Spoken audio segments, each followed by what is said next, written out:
안녕하세요. 이제 2020 글로벌 코리아 박람회 한유럽 협력 세션을 시작하겠습니다.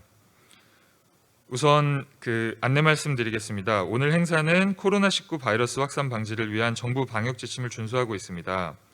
착용하고 계신 마스크는 코와 입을 완전히 덮어주시고 발표 시에도 반드시 착용해 주시기 바랍니다.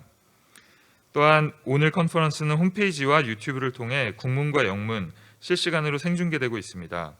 따라서 발표자분들께서는 발표 시간을 엄수해 주시기 바랍니다. 그리고 한영 동시 통역이 제공되고 있습니다. 한국어 채널은 7번이고 영어 채널은 8번입니다. We have a translation between Korean and English. For Korean, please set your 영어 channel 간 to 동시 7. 통역이 and for 진행되고 English, 있습니다. please set your 한국어는 channel 7번 to 채널 8. 그리고 8번 채널로 영어를 들으시면 됩니다. 안녕하십니까. 저는 이번 세션의 사회를 맡은 대외경제정책연구원의 조동희라고 합니다. 반갑습니다. 우선 본격적인 발표와 토론에 앞서서 대외경제정책연구원의 김흥종 원장님을 모시고 개회사를 듣도록 하겠습니다. 김흥종 원장님을 무대로 모시겠습니다.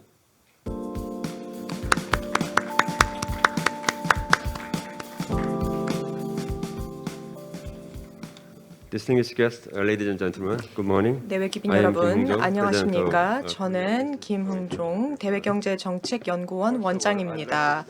먼저 오늘 여러분께 따뜻한 환영의 인사를 전해드립니다. 온라인과 그리고 대면으로 와 계신 분들 모두 환영합니다. 특히나 존 보가트 주한 EU 대표부 부대사님께 참석해 주신 데 대해서 감사 말씀드립니다. 저는 또한 오늘 발표해 주실 발표자분들과 토론자분들께 오늘 코로나19 상황에도 불구하고 이 한유럽 협력 세션에 기여하기 위해 참석해 주신 데 대해서 감사드립니다. I'd like to take this opportunity. 이번 기회를 빌어 여러분께 The session is being held under the scheme of the 이 세션이 Korea Convention. 글로벌 코리아 박람회 2020의 일환으로 진행되는 것임을 말씀드립니다. What is the Global Korea Convention? 글로벌 코리아 박람회가 무엇인지 간략히 Read the 말씀을 드리도록 하겠습니다. key notes of the explanation of the Global Korea Convention. 글로벌 코리아 박람회에 대해서 소개의 말씀을 간략히 읽고 Main contents of the business statement. 어떤 내용으로 또 추진되고 있는지 말씀드리도록 하겠습니다. 글로벌 공동체는 그 어느 때보다도 같이 협력하고 공조해야만 하는 상황입니다.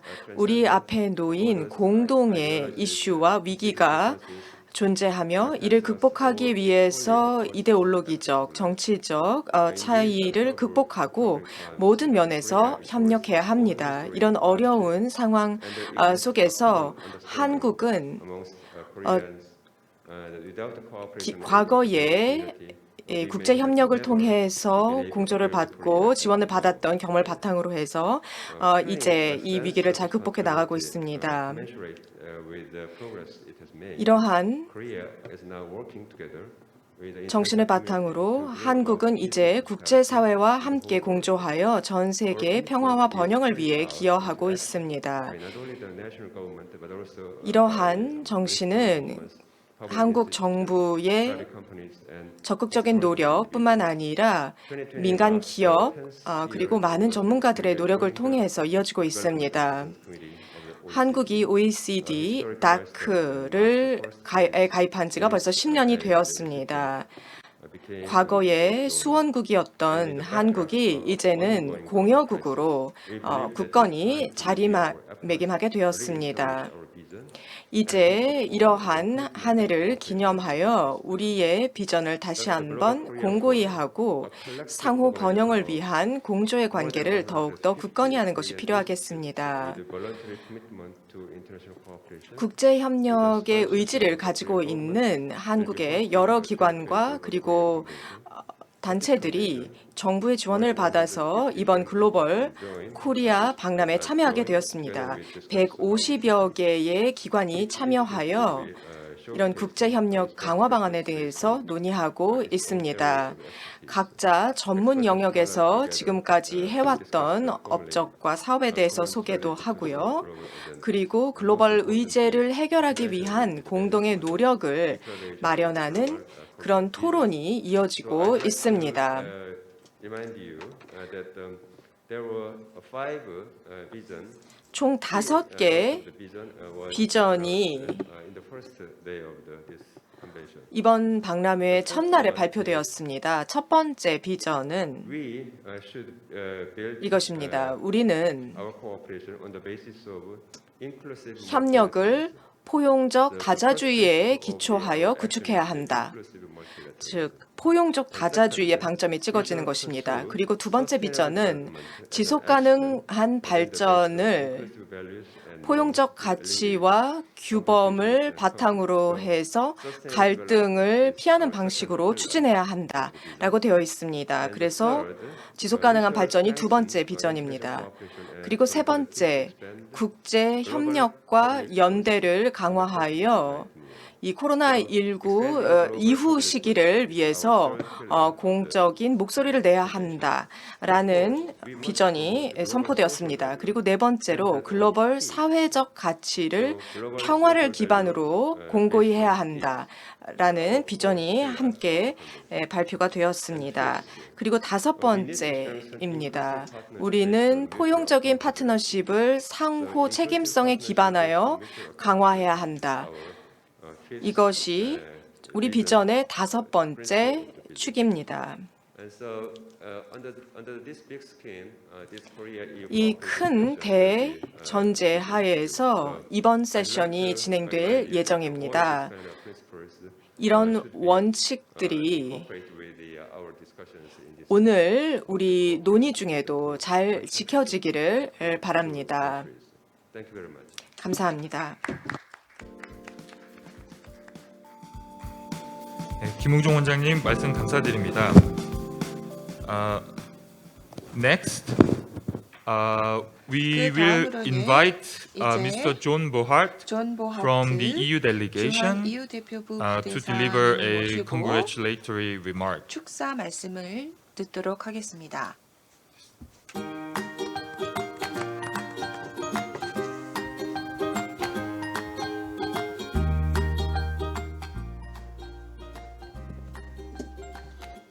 Thank you so much 네, 감사합니다. for the honor for speaking at 오늘 이 자리에서 축사를 하게 된 영광을 주셔서 감사합니다. aiming to 그리고 achieve 또 here 이 글로벌 코리아 박람회를 통해서 이 5개의 기둥에 대해서 말씀해 주셔서 감사드립니다. 관련해서 EU도 사실 이러한 기둥에 기반을 해서 지역 내 협력을 추구하고 있습니다. 여러분들 다 제 축사를 잘 듣고 계시기를 바랍니다. 제가 네덜란드 출신인데요. 네덜란드 사람들이 사실 말이 어눌하기로 유명합니다. 그래서 최선을 다해서 축사를 해보도록 하겠습니다. 오늘 글로벌 코리아 박람회에 와 있는데요. 오늘 이 회의를 주최하시고 저에게 이 축사 기회를 주신 주책집 분들에게 감사 말씀드립니다. 한 EU 관계에서 올해는 의미적인 한 해입니다. 저희가 파트너십을 체결을 한 지 10년이 되었고요. 물론 올해는 상당히 도전적인 한 해였습니다. 그런 상황에서 이렇게 한 유럽 간의 관계를 이야기하는 자리에 저를 초대해 주셔서 더욱 감사합니다. 한 EU의 파트너십은 매우 중요합니다. 저희의 파트너십은 앞으로 더 전진시켜 나가기를 희망합니다. 정치적인 헌신도 있고요. 또 우리 공동의 행동에 대한 역동적인 관계도 포착이 됩니다. 10년 전에 EU와 한국 사이에 협정이 체결이 됐을 때, 자유무역 협정이 체결됐을 때 저도 그 자리에 있었는데요. 정치적인 틀이었을 뿐만 아니라 나중에는 그것을 토대로 위기 관리도 가능하게 되었습니다. 한 EU 간의 파트너십은 정말 양자에게 모두 아주 중요하며 저희 유럽은 한국과의 관계를 매우 중시하고 있습니다. 그래서 이 지역적인 의미 그리고 글로벌적인 의미를 지닌 이슈에 대해서 양국이 함께 양지역이 일하기를 원합니다. 우리는 이러한 문제를 해결하는 데 있어서 이런 전략적인 동반자 관계가 그 어느 때보다도 중요하다라고 생각합니다. 그래서 이 호시절과 그리고 또 어려운 시절 모두 다 같이 나아갈 수 있는 그런 양자 파트너가 되기를 바랍니다. 이러한 전략적인 파트너십이 그러면은 우리에게 무엇을 의미하는지 간단히 말씀드리고자 합니다. 우리는 양자주의를 통해서 이 규칙에 기반한 다자주의를 보다 증진시키고자 합니다. 그래서 우리가 할 수 있는 모든 노력을 해서 다시 우리의 관계가 이 현재 위기 이전 수준으로 돌아갈 수 있기를 바랍니다.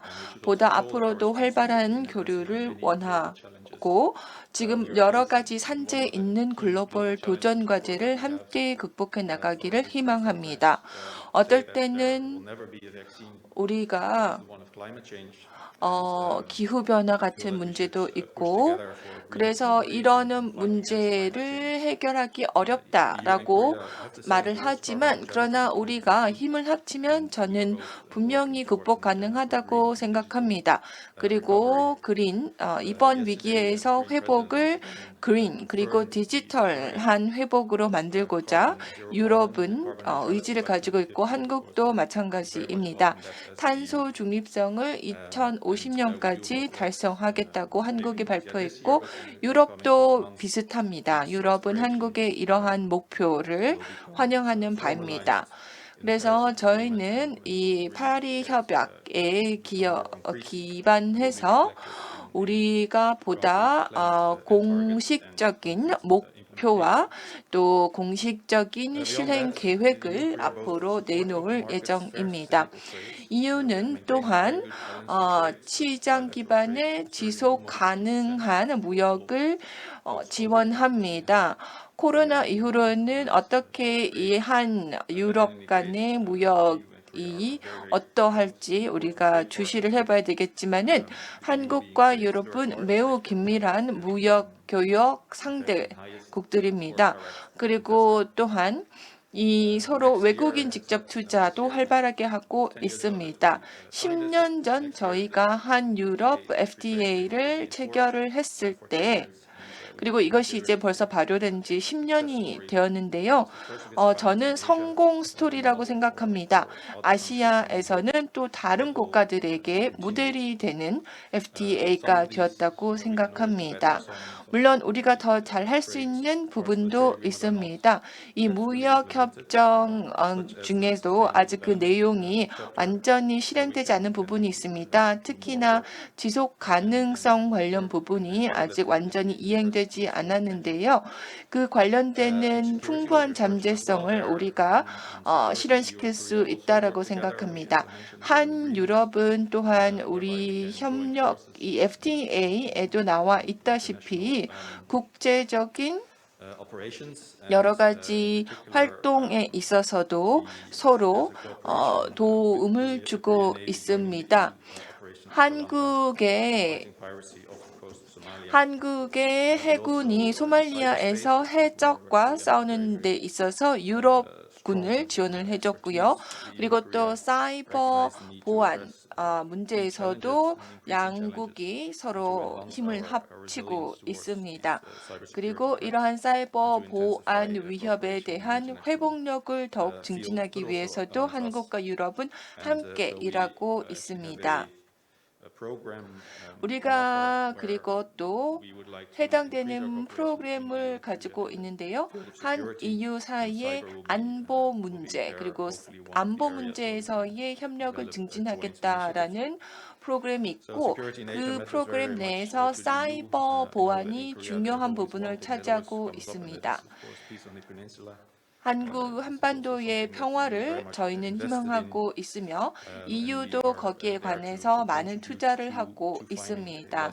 그래서 항구적인 해결책을 찾기 위해 EU도 기여하고자 하고 있습니다.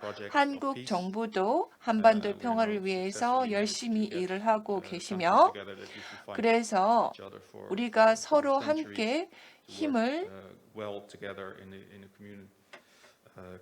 모아서 우리의 공동체 정신으로 함께 일을 한 지가 벌써 70년이 되었습니다.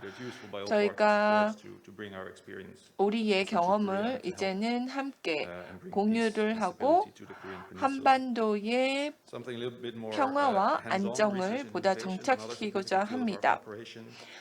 이 한유럽 협력 영역 중에는 혁신도 있습니다. 리서치 영역도 있고요. 그래서 여러 가지 리서치 프로젝트가 저희 눈앞에 있습니다. 리서치 및 혁신 프로그램도 있고요. 그래서 국제적인 협력을 도모하고자 합니다. 다양한 분야에 걸쳐서 이런 프로그램이 있습니다. 그래서 그런 리서치 프로그램을 적극 활용하기를 바랍니다. 학생 교류 프로그램도 있고요.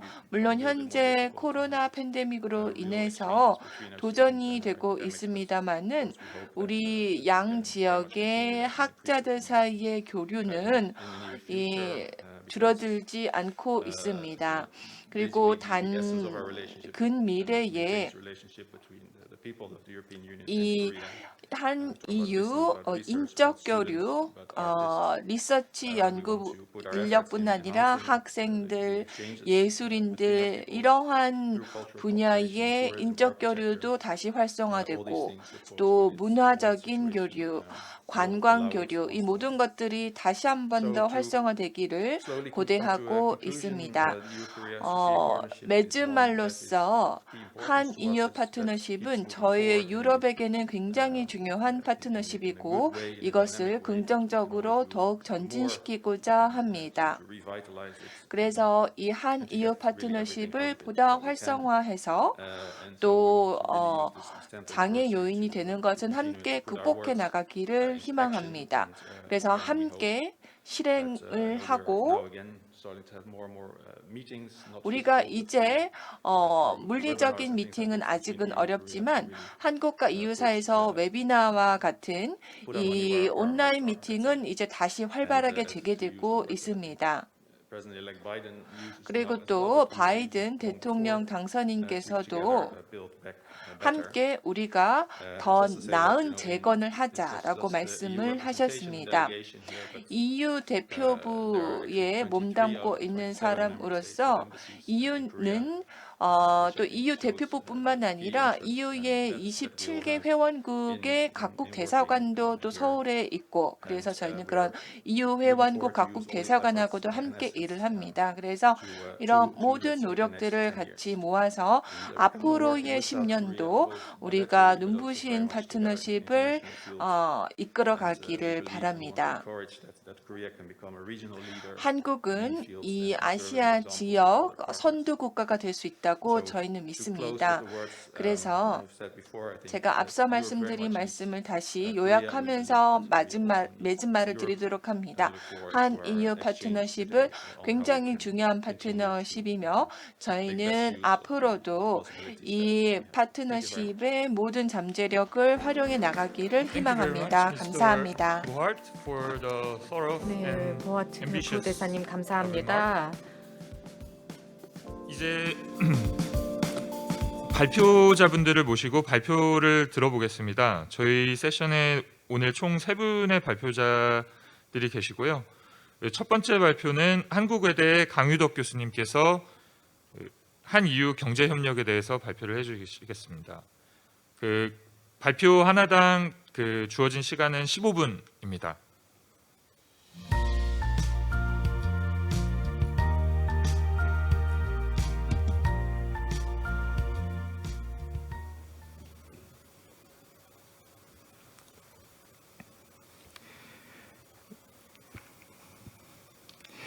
예, 그 한국과 유럽 간의 협력 관계를 돌아볼 수 있는 이런 귀한 자리에 발표자로서 초청을 해주셔서 다시 한번 감사를 드립니다. 이번 시간은 한국과 EU가 어떠한 협력 관계를 구축해 왔는지를 되돌아보고 그리고 앞으로의 협력 방안을 살펴보는 그런 시간인데 저는 이 다양한 협력 분야 중에서 경제 협력에 중점을 두고서 발표를 진행하도록 하겠습니다.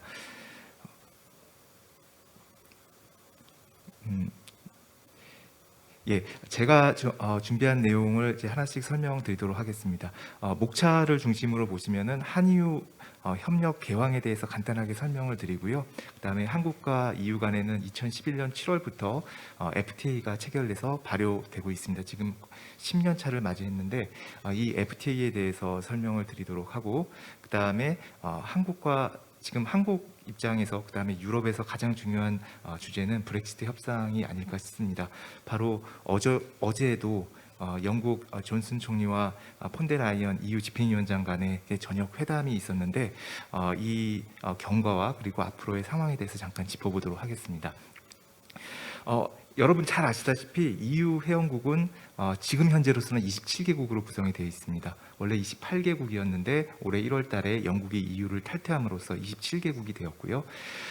애초에 유럽연합은 1950년대에 유럽 석탄철강 공동체, 유럽 경제 공동체, 유럽 원자력 공동체 이 3대 공동체로부터 시작이 됐고 처음 시작할 때는 6개국에서 시작이 되었지만 그 이후로 점차 회원국을 확대해 왔습니다. 그런데 이제 영국이 EU를 탈퇴하는 것은 EU의 설립 역사상 회원국이 탈퇴하는 첫 번째 사례이다. 이렇게 보실 수 있을 것 같고요. 반면에 다른 국가들이 EU에 가입하기 위해서 가입 후보국 지위를 가지고 있기 때문에 사실 앞으로 EU 회원국은 늘어나지 않을까 이렇게 전망을 합니다. 그리고 여러분 잘 아시다시피 대부분의 국가들, 유럽연합의 대부분의 국가들은 유로화를 사용하고 있는데 올해 기준으로 19개 국가가 유로화를 사용하고 있고 나머지 국가들은 자국의 통화 주권이라던가 여러 가지 경제적인 사정에 의해서 유로화를 사용하지 않거나 아직 유로화를 채택하지 못한 그런 상황이라고 보시면 되겠습니다.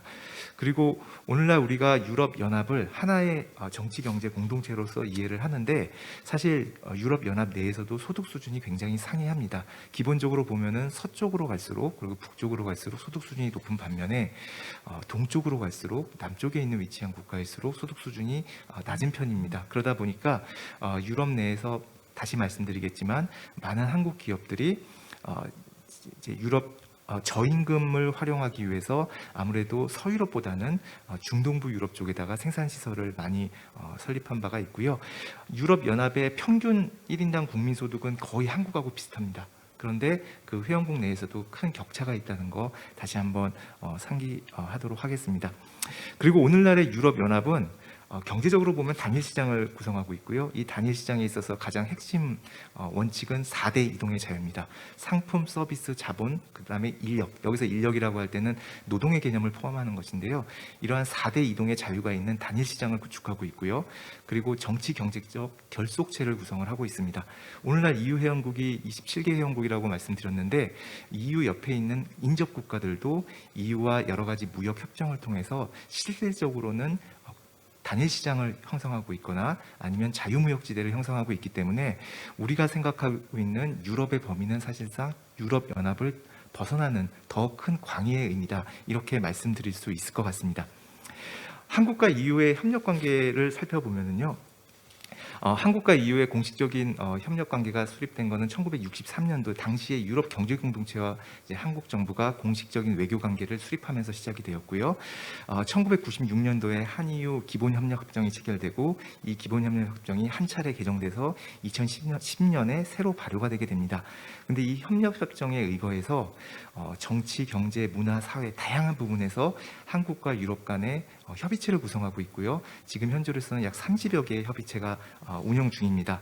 사실 이러한 그 기본 협력 협정을 살펴보면은 굉장히 광범위한 영역에 있어서 한국과 유럽 연합이 협력 관계를 구축할 수 있는 일종의 제도적 기반, 법적 기반들을 제공한다 이렇게 보시면 되겠습니다.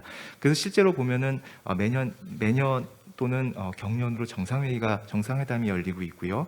그다음에 한EU 외교장관 회의라던가 그다음에 고위 정치회담 그리고 차관복급 국장급 회의들은 굉장히 빈번하게 개최가 되고 있고 이러한 그 회의들이 한 EU 간의 다양한 영역에서 협력을 구축할 수 있는 그런 기반을 제공하고 있고요.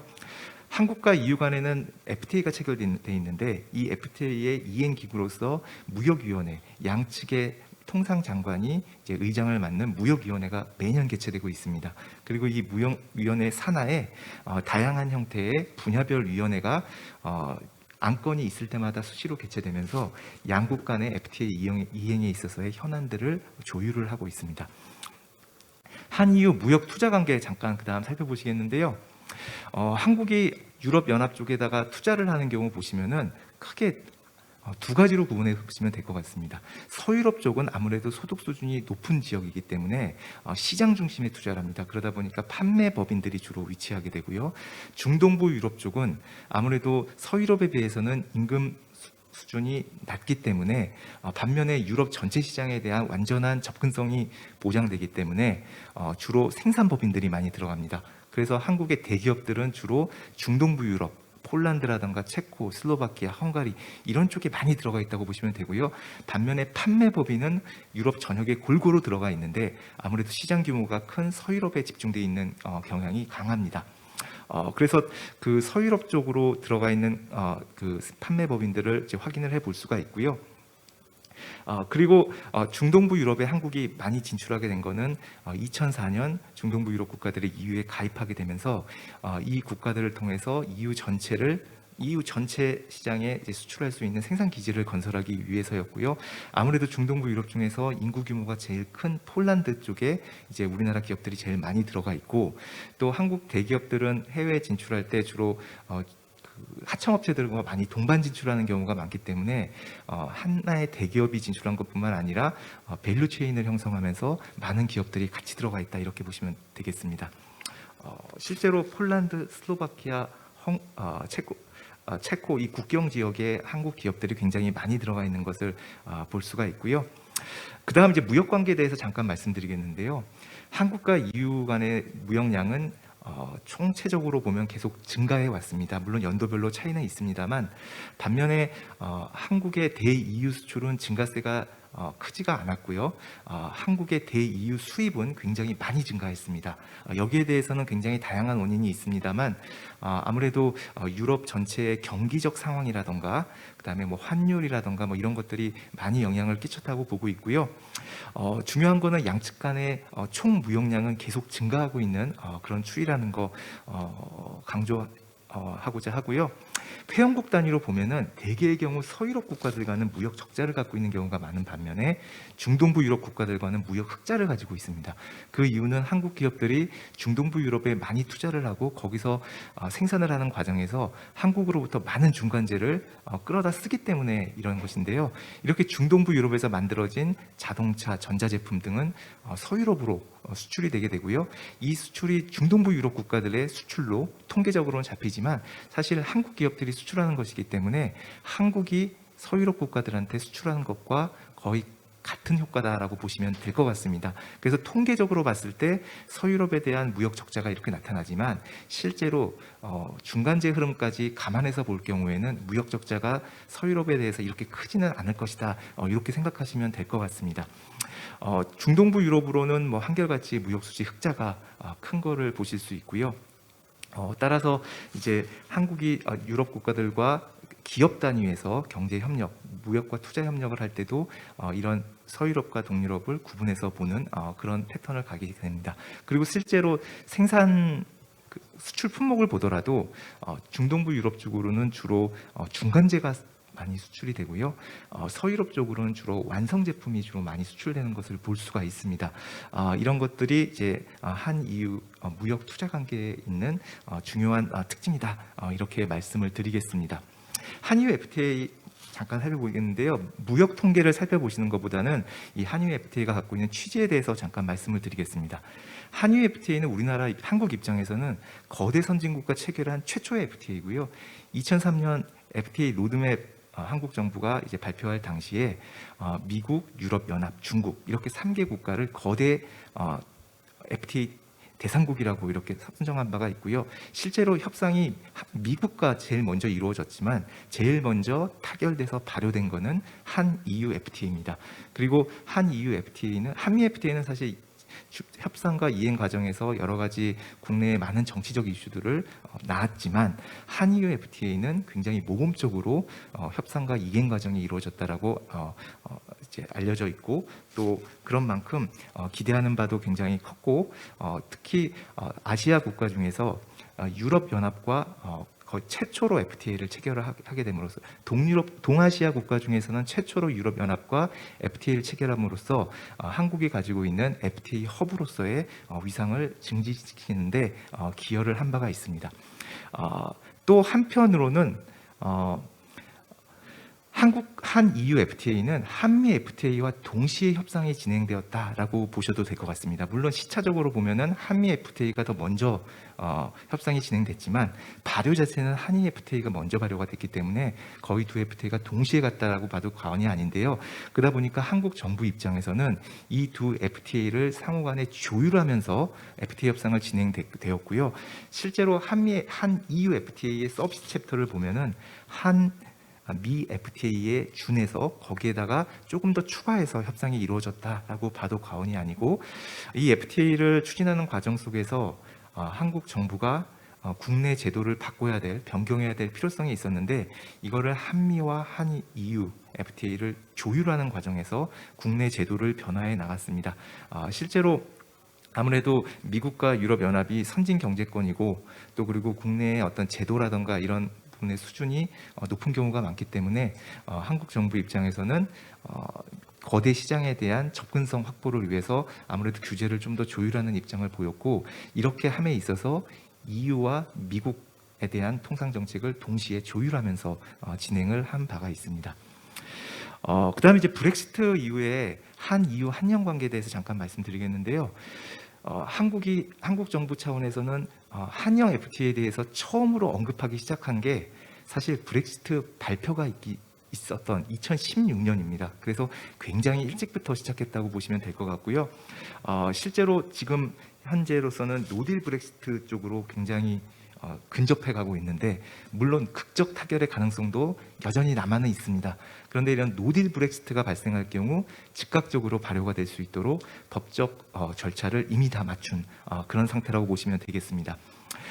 영국인들을 대상으로 지금 노딜로 갈 것 같냐 아니면 영국과 EU 간의 무역협정이 올해 말까지 체결될 것 같냐 이거에 대해서 설문조사를 해보면 점점 많은 영국인들이 노딜로 갈 것 같다라고 생각을 하고 있고 다른 유럽인들을 대상으로 독일인과 프랑스인들을 대상으로 설문조사를 해도 노딜로 갈 것이다 이렇게 예상하는 사람들이 많습니다. 물론 극적 타협의 길은 여전히 열려 있다 이렇게 말씀은 드립니다만 그러다 보니까 여기에 대해서 대응을 해야 될 필요성이 있는데 여기에 대응을 하기 위해서 2016년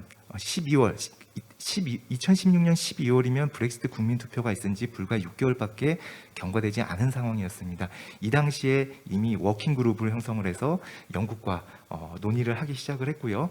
2018년 11월에는 타당성 조사 키예프를 주관으로 해서 FTA에 대한 타당성 조사를 국내 통상정책법에 의거해서 시행을 한 바가 있고 그리고 협상을 해서 2016년 6월에 타결하고 2개월 후에 서명한 후에 국회 비준까지도 빠르게 마친 이런 상황입니다.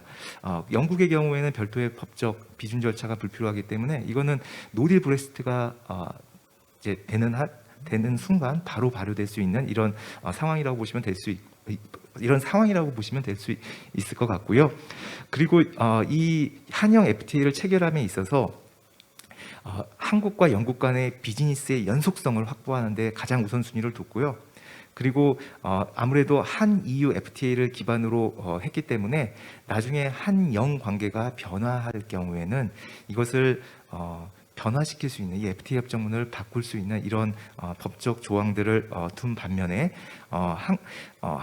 기존의 한 EU FTA가 순조롭게 운영될 수 있도록 EU에 대한 영내 원산지 누적 조항이라던가 이런 조항들을 둠으로써 기존의 한 EU 무역 관계까지도 고려하고자 한 바가 있습니다. 한국과 영국 간의 무역 관계는 저 시간 관계상 제가 좀 넘어가도록 하겠는데요.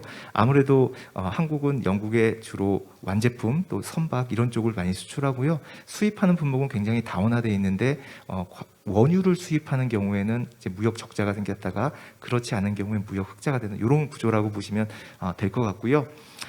최근 몇 년 동안 영국에 대한 자동차 수출도 굉장히 늘어났고 영국으로부터의 자동차 수입도 굉장히 많이 늘어났습니다. 그러다 보니까 한영 FTA가 중요한 이유가 양측의 자동차 분야의 일종의 밸류 체인이라던가 수출 수입을 이제 원활하게 하기 위해서 초점이 맞춰진 부분도 있다고 말씀드릴 수 있을 것 같고요. 그리고 이제 한국이 영국에 투자를 할 때 생산법인 투자하는 경우는 거의 드물고 주로 금융, 부동산 그다음에 과거에는 이제 광물 자원 분야 뭐 회사를 인수한다던가 이런 쪽으로 투자를 많이 했는데 이제 금융 부분 같은 경우는 영국이 EU와 노딜 브렉시트가 발생하게 되면은 이제 금융 부분의 패스포트를 상실할 가능성이 있기 때문에 이런 것들이 영국에 집중되었던 금융 부분의 투자에 어떤 영향을 미칠지 여기에 대해서 저희가 좀 지켜봐야 되는 그런 상황이라고 보시면 될 것 같습니다. 물론 이제 영국과 유럽 연합 간의 그 관계가 원활하게 협상이 이루어지고 그 관계가 구축이 될수록 이건 한국 기업들한테도 좋습니다. 영국과 EU 간에는 가치 사슬이 밀접하게 연계되어 있기 때문에 그리고 또 이런 가치 사슬들을 한국 기업들이 활용을 하고 있기 때문에 원활한 EU 영국 관계를 한국의 정부와 기업 다 바라고 있다고 생각을 하고요. 반면에 이제 노딜 브렉시트가 일어났을 경우에 어떻게 한국이 영국과 그다음에 EU와 무역 관계를 이제 새롭게 구축할 것인가에 대해서는 저희 정부뿐만 아니라 기업 모두에게 있어서의 남은 숙제, 남은 과제라고 이렇게 말씀드릴 수 있을 것 같습니다. 이상으로 발표를 마치도록 하겠습니다. 감사합니다. 네, 강윤석 교수님 한EU 경제관계에 대한 발표 감사드립니다. 다음 발표는 대외경제정책연구원의 장영욱 부연구위원님께서 해주시겠습니다.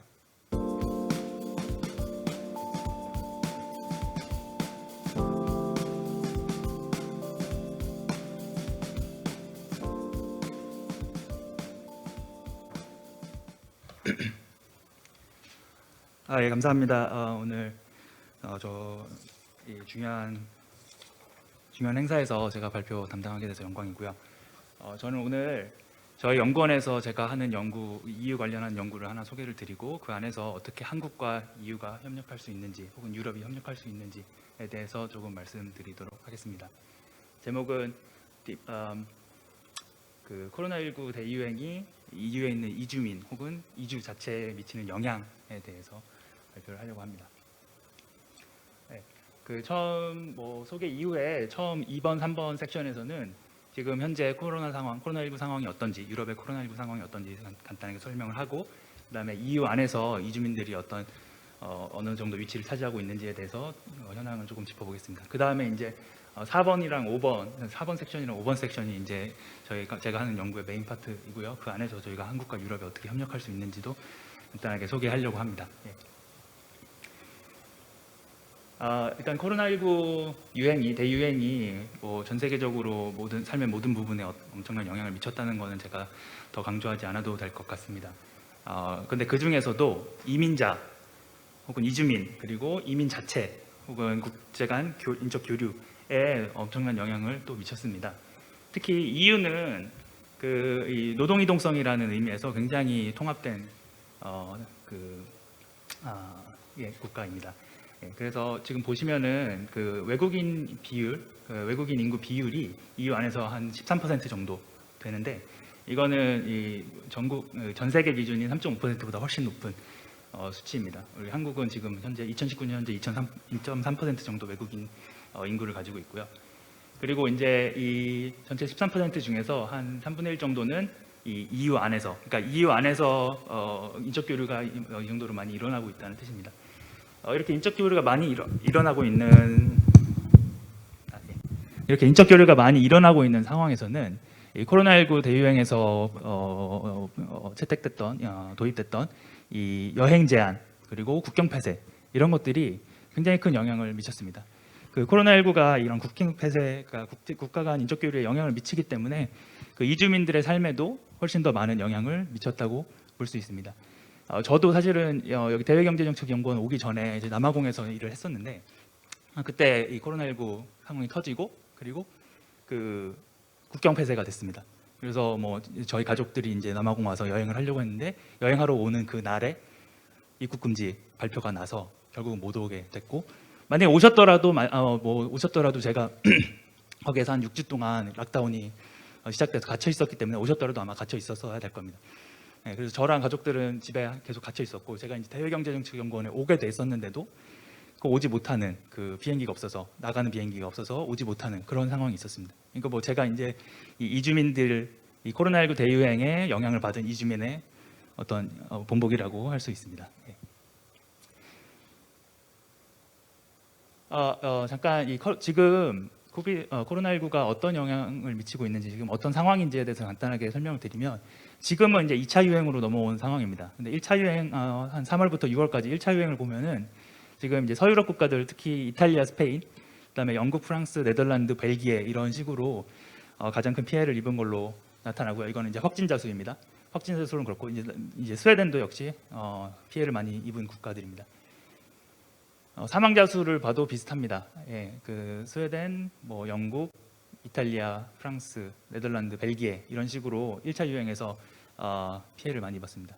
이게 1차 유행에 이렇게 피크가 보면은 4월 초 정도에 피크가 일어나는데 이 피크가 굉장히 높아 보이지 않습니까? 근데 2차 유행을 포함시켜서 보면은 이 피크가 굉장히 낮아집니다. 그러니까 2차 유행에서는 지금 1차 유행 피크의 한 8배 정도 더 많은 확진자 수가 발생을 하고 있고 확진자 수가 발생하는 나라도 서유럽 국가에서 이제 중동부 유럽 국가들로 옮겨갔습니다.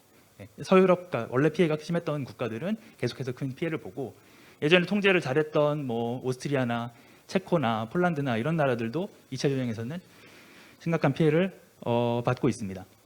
예, 근데 이 확진자 수에 비해서 사망자 수는 그렇게 크게 늘고 있지는 않은데요. 그러니까 1차 때 받았던 사망자 피해, 그러니까 1차 때 생겼던 사망자 수랑 2차 때 생겼던 사망자 수는 거의 비슷합니다. 그러니까 확진자 수가 거의 8배 가까이 됐는데 이 사망자 수가 크게 늘지 않은 것은 2차 유행의 새로운 특징이라고 할 수 있고요. 제 주제가 이게 아니기 때문에 오늘 자세히는 설명 못하지만 제가 오늘 그러니까 제가 쓴 보고서, 연구원에서 나온 보고서 지금 방금 발간됐습니다. 제가 오기 직전에, 그러니까 여기 발표하기 직전에 발간이 됐는데 이 보고서에 지금 EU 혹은 유럽의 코로나19 현황이 어떤지 조금 자세히 나와 있으니까 한번 관심 있으신 분들은 봐주시고요. 제 주제랑 관련된 거는 그 중에서도 트래블 리스트릭션, 그 여행 제한입니다. 보면은 가버먼트 스트링전시 인덱스, 그 정부 대응 엄격성 지수라고 해서 이 옥스퍼드 대학에서 여기 밑에 보시면 표에 8가지 지표를 사용해서 만든 정부 대응이 얼마나 엄격했는지에 대해서 만든 지표입니다. 이 중에서도 C7, C8 그 제일 밑에 있는 2개를 보면은 하나는 국내 이동에 대한 이동 제한이고요. 그다음에 그 다음 하나는 국제 이동에 대한 이동 제한입니다. 뭐 국경 폐쇄나 그 입국 제한 혹은 입국 시의 그런 스크리닝 같은 걸 다 포함한 것들입니다. 이런 것들이 당연히 해외 국내 거주가 해당국에 거주하고 있는 외국인들에게 영향을 많이 미쳤고 특히 이 이동이 빈번하게 일어나는 몇 가지 분야에서는 더 큰 영향을 미쳤습니다. 조금 이따 자세히 설명을 드리겠습니다.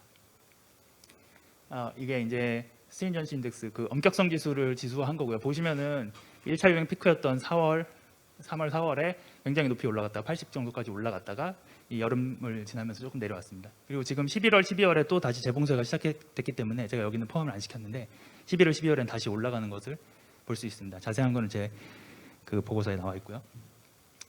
그 중에서도 이 인터내셔널 트래블 컨트롤, 그 국제 그 이동에 대한 제한입니다. 국제 이동의 제한을 보시면은 1번은 단순히 그냥 도착하는 사람 중에서 위험국가에 오는 사람들을 스크리닝 하는 거고요. 2번은 이제 온 사람들이 자가격리를 하게 하는 것.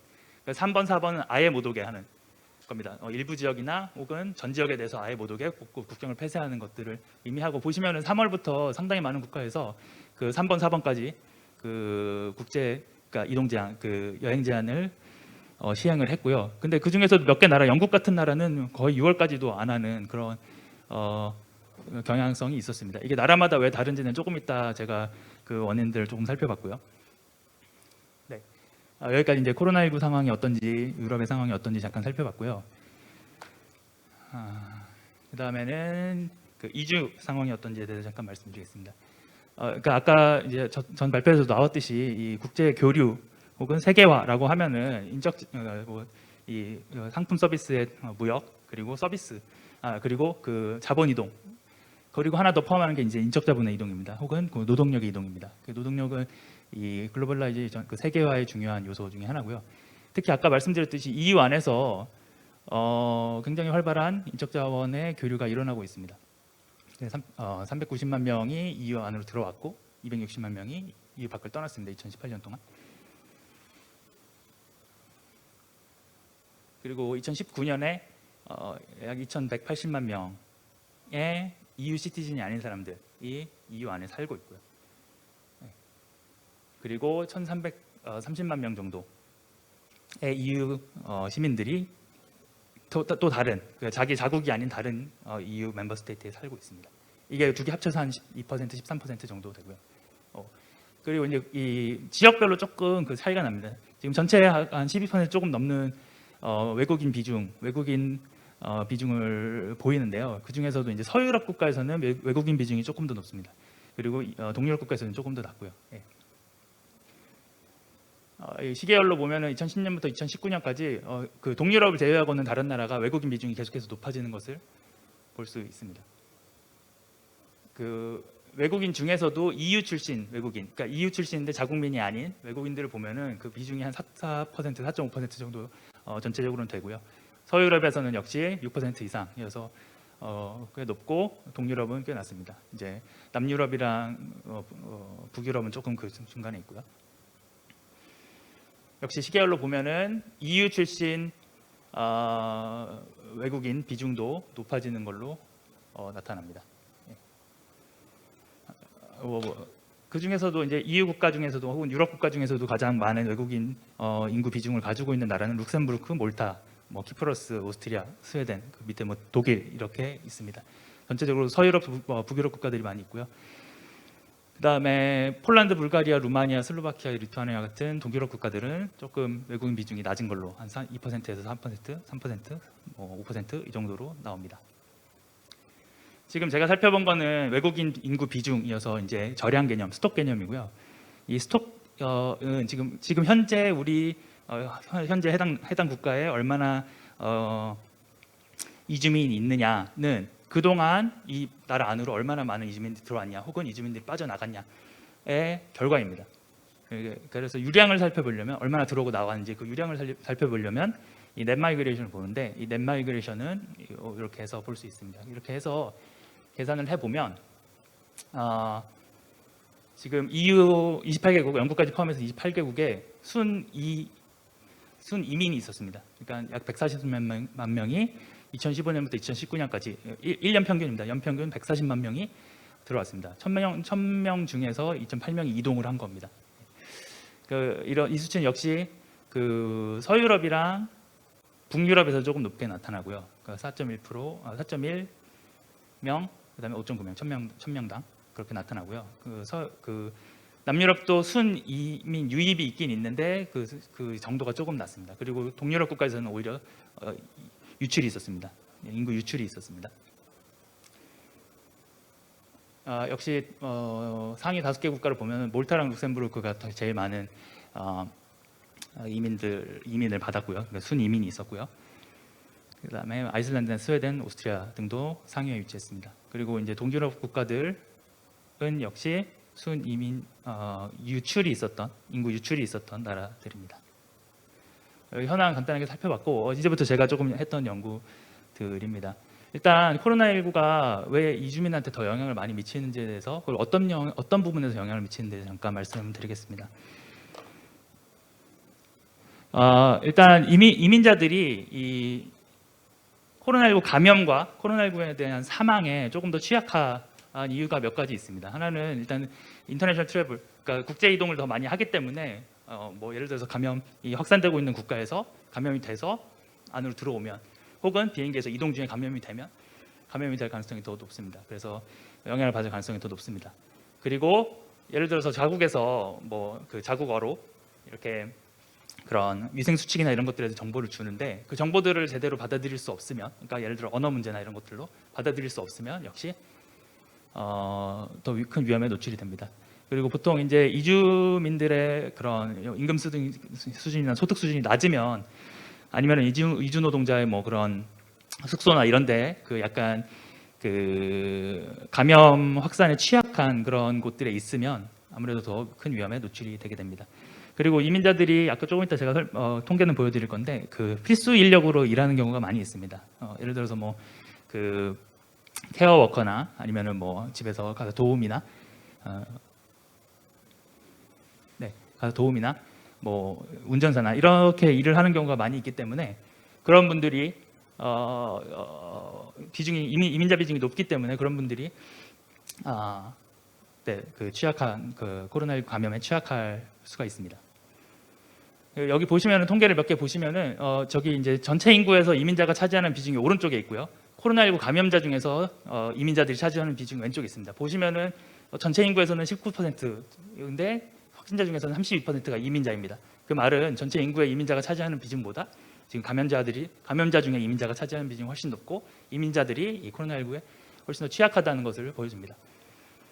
사망률도 마찬가지입니다. 2020년 사망자 중에 이민자가 차지하는 비중이 작년에 차지했던 비중보다 훨씬 높게 나타납니다. 프랑스랑 스웨덴이 그랬고요.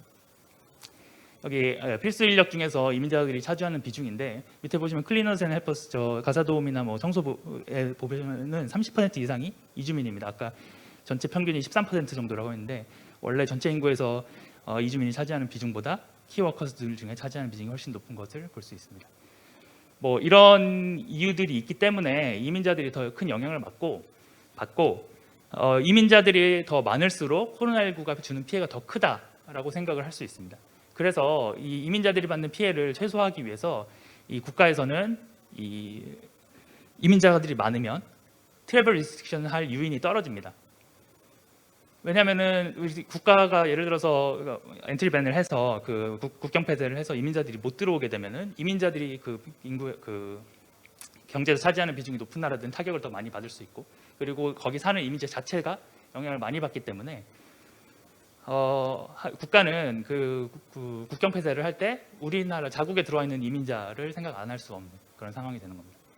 그거를 조금 제가 도식화 해봤는데요. 보면은 그 밑에 X축에 이민자 비중이 높을수록 그 국경 폐쇄의 정도가 낮아지는 것을 볼 수 있습니다. 그러니까 이민자 비중이 높으면 국경 폐쇄 비용이 높아지기 때문에 국경 폐쇄를 하기가 어려워집니다. 처음에 최초에 어떻게 했는지 보면 마찬가지로 역외관계가 나타나고요. 근데 이게 단순히 이민자 비중 때문이 아니라 그냥 국가 자체가 뭐 예를 들어 이민자 비중이 높으면 선진국이니까 선진국에서는 더 강한 조치를 한 거 아니냐 이렇게 생각할 수 있는데 또 그렇진 않습니다. 다른 본격적 진수의 다른 부분을 살펴보면은 외국인 노동자 비율이랑 전혀 상관이 없게 나타나는데 유독 인터내셔널 트래블 컨트롤만 이민자 비중의 영향이 이민자 비중이랑 상관관계가 나타납니다. 그렇기 때문에 이민자 비중이 영향을 미친다고 볼 수 있습니다. 이제 물론 이제 다른 여기 제가 적어놓은 요소들을 활용을 해서 또 이제 자세한 분석은 해봐야 하지만 어쨌든 그런 상관관계가 지금 보인다는 것을 말씀드릴 수 있습니다. 그러면 여기서 이제 핵심은 제가 시간이 없어서 짧게 요약을 하면 여기서 핵심은 그 한 국가가 강한 통제 정책을 쓰고 싶냐 안 쓰고 싶냐 그 국가의 그 윌링리스가 문제가 아니라 그 국가 처한 상황이 문제라는 겁니다. 그 국가가 예를 들어 외국인 비중이 높으면 그 국경 제한의 비용이 높기 때문에 함부로 국경 제한을 할 수 없다. 그러면 그거의 대안이 뭐냐? 저는 이 대안으로 한국이 하고 있는 이 특별입국 절차를 설명을 드리고 싶습니다. 특별입국 절차는 이제 외국인들이 들어오면, 그러니까 외국인 국경 폐쇄를 하지 않지만 외국인들이 들어오면은 외국인들이 철저하게 14일 동안 자가격리를 할 수 있게, 그리고 공항에서 충분히 스크리닝을 할 수 있게 하는 절차입니다. 그러니까 증상이 있으면은 검사를 해서 바로 입원을 시키거나 혹은 뭐 없으면은 뭐 이렇게 자가격리를 하거나 이런 식으로 합니다. 증상이 없어도 똑같은 절차를 해서 14일 동안 그 뭐 애플리케이션 같은 걸 활용해서 14일 동안 확실하게 격리를 하게 하는, 그러니까 국경을 완전히 막을 수 없으면 들어오는 사람을 철저하게 관리를 하는 그런 대안을 삼을 수 있다. 그래서 외국인 비중이 높아서 만약에 국경 폐쇄가 어려우면 한국이 하고 있는 이런 절차들을 활용할 수 있다라는 것을 말씀드립니다. 그래서 이민자들이 더 큰 영향을 받았다는 걸 말씀드렸고요. 이민자들이 더 큰 영향을 받기 때문에 국경 제한의 비용이 높아지고 이민자들의 비중이 높은 나라는 국경 제한을 하기 어렵다. 그래서 그 대안으로 특별입국제세 같은 거를 활용해서 이민자들을 활용해서 경제 성장을 계속하면서 코로나19의 영향력을 최소화할 수 있는 그런 방안을 생각해야 된다. 이런 게 제 결론이 되겠습니다. 예, 이상입니다. 예, 감사합니다. 네, 장영욱 박사님 발표 잘 들었습니다. 저희 마지막 발표는 국립외교원의 전혜원 교수님께서 한EU 안보협력에 관해서 발표를 해주시겠는데요. 네, 전혜원 교수님 사정 때문에 오늘 현장에는 같이 하지 못하셨고 영상으로 발표를 해주실 겁니다.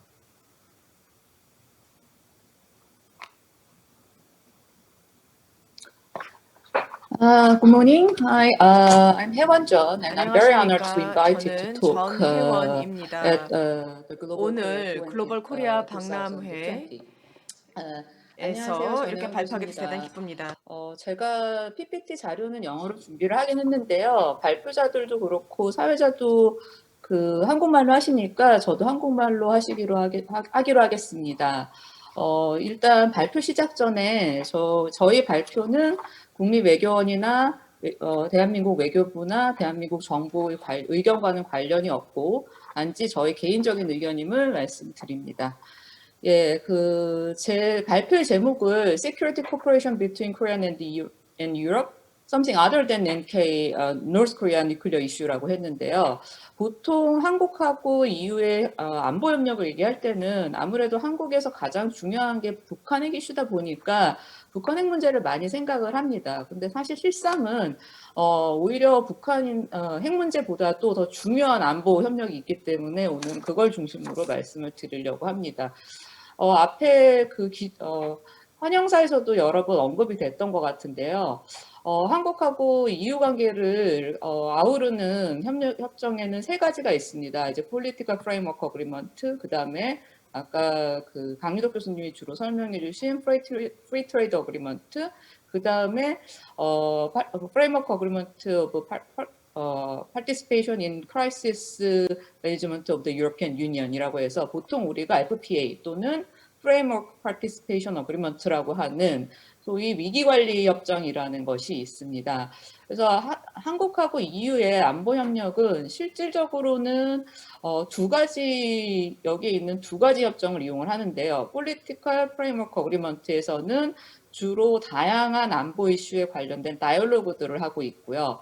그 다음에 Framework Participation Agreement에서는 소위 제가 얘기하는 액션, 즉 행동으로 EU와 한국이 협력하는 것을 하고 있습니다. 그리고 참고로 한국은 아시아에서 첫 번째로 이 세 가지 어그리먼트를 다 협정을 맺은 국가이기도 합니다.